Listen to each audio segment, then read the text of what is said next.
Al-Za'atari refugee camp in northern Jordan is home to an estimated 80,000 Syrian refugees and a few bridal boutiques. Khalil Salamat owns one of them. He opened it on the camp's main street after Syrian government forces burned his family's shop to the ground. I started with 3 wedding dresses. I dressed up 29 brides with only 3 dresses because there are no dresses in the camp. Salamat says business is booming as young refugee couples begin to accept that they may not be returning to Syria anytime soon. He has now expanded to equipment rentals, hairstyling, and wedding decorations. I have 150 dresses now. Every week we get 12 or 13 brides. It depends. I have brides come to me and say, I am a bride who just got proposed to. It is bad enough that Syria is gone. I just want to feel joy. But Salamat says the optimism fueling this bridal boom is new to life in Za'atari.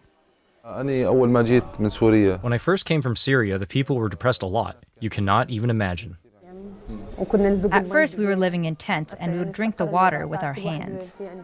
Wassam Bakawi moved to Za'atari with her family after fleeing fighting in Syria. She says life was much harder when she first arrived here 3 years ago. But as the conflict dragged on, the Jordanian government invested in converting the camp into a more permanent home for refugees. The situation has stabilized, and now each family has their own water tank. Now everyone has their own bathroom at home and a sewage system. Although the camp still lacks some essential services and disease is still a risk, the Jordanian government and humanitarian groups have also developed an organized and comprehensive healthcare system for refugees. The camp divided to the 12 districts. Yes. 12. 1, 2, 3, 12. Mohammed Ahmed Al-Zoud is the technical coordinator for the nonprofit organization Arab Medical Relief. Now, every Monday, we have a health meeting. We meet together, all agencies together, and discuss what the challenges we face. And we can solve between the agency, transfer the patient, referral form, internal referral, and external referral, how you can deal with some diseases like cholera. Cholera now found in Iraq and Syria. We prepare if it happened here, what we can do. Noor El Omari, a Syrian refugee living and working as a nurse in Al-Za'atari, also says the work here has moved beyond acute and urgent care, as the government and aid organizations try to address long-term issues like psychological trauma and even domestic violence among the refugees. You find abuse in any country you go to, such as it's an oppressive husband who hits his wife. That could be his nature. Either you put up with that or you choose to leave. There are laws within the camp, and lately things have been very well monitored, at least in my experience. The protection that women get here is great. It's something I really like. The reality is that these longer-term issues will continue to be a priority here, as this camp will likely be home to many refugees for a long time to come. In fact, it is the only home a new generation of Syrians has ever known. For instance, 5 of Fatima al-Hussein al-Hariri's grandchildren have been born in Al-Za'atari camp since her family's arrival. That is my daughter, and that is also my daughter. And my other 2 daughters are over there, and I have 2 sons. Each one has 7 children. Try to picture all of us together. They drive us crazy. Many refugees I spoke with praised the Jordanian government, and the army in particular, for the treatment and welcome they've received. We were surprised. Even though we're strangers here, they still welcomed us. The Jordanian army greeted us. I swear, they welcomed us time and time again. My grandmother, I swear they told her like 100 times, hello and welcome. And they called her mother. And they carried her, too. When we arrived, my grandfather fell from the truck, so they helped him out. But not everyone is happy with the government-run camps, which are tightly controlled and do not allow the refugees to leave without permission.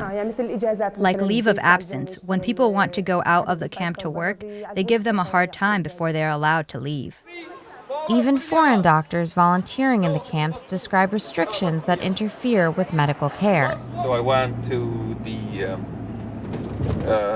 health center director. I said, look, I have a girl who fell, she has a broken arm, I really need to take her to the hospital. Can I take her with us in our vans, fix her hand and come back? He said, what are you talking about? He said, she's not allowed to leave the camp.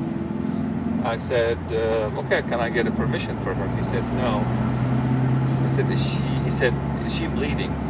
I said, no, she's not bleeding. And the bone, I mean, the skin is intact. She just have fracture. He said that it's not bleeding. She cannot leave the camp. I said, look, if you don't fix it now, this girl is going to get deformity and her hand's going to get deformed forever. He said, there's nothing I can do. Many of these refugees choose to leave the camp in order to gain their freedom.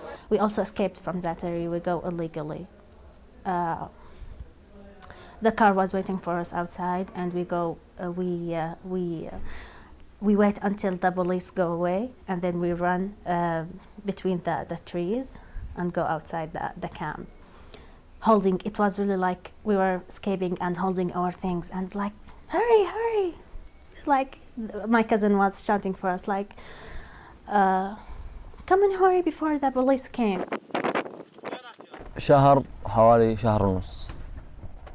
We stayed at Za'atari around a month or a month and a half, but we didn't like it there, so we left.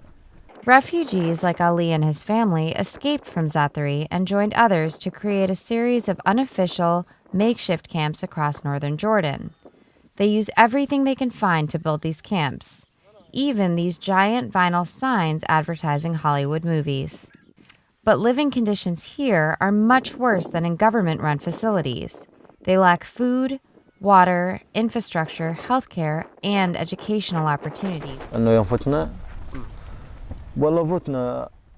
We need help any way we can get it. We need everything. I'm standing here in the Jordanian area of Mafraq, which is close to the Syrian border. Behind me, you can see the tents of a makeshift refugee camp that has sprung up. Many of the Syrians here first were housed in Za'atari refugee camp, which is just down the street.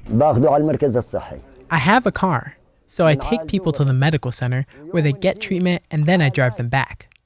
When there are serious conditions, such as a woman in labor or a man injured, we call the Jordanian emergency services to come take them.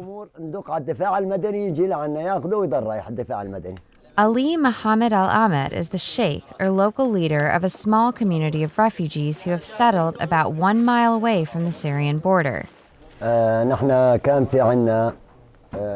We used to have a school affiliated with Save the Children, but the number of students decreased to around 12, so they closed it. We have to bring the school back.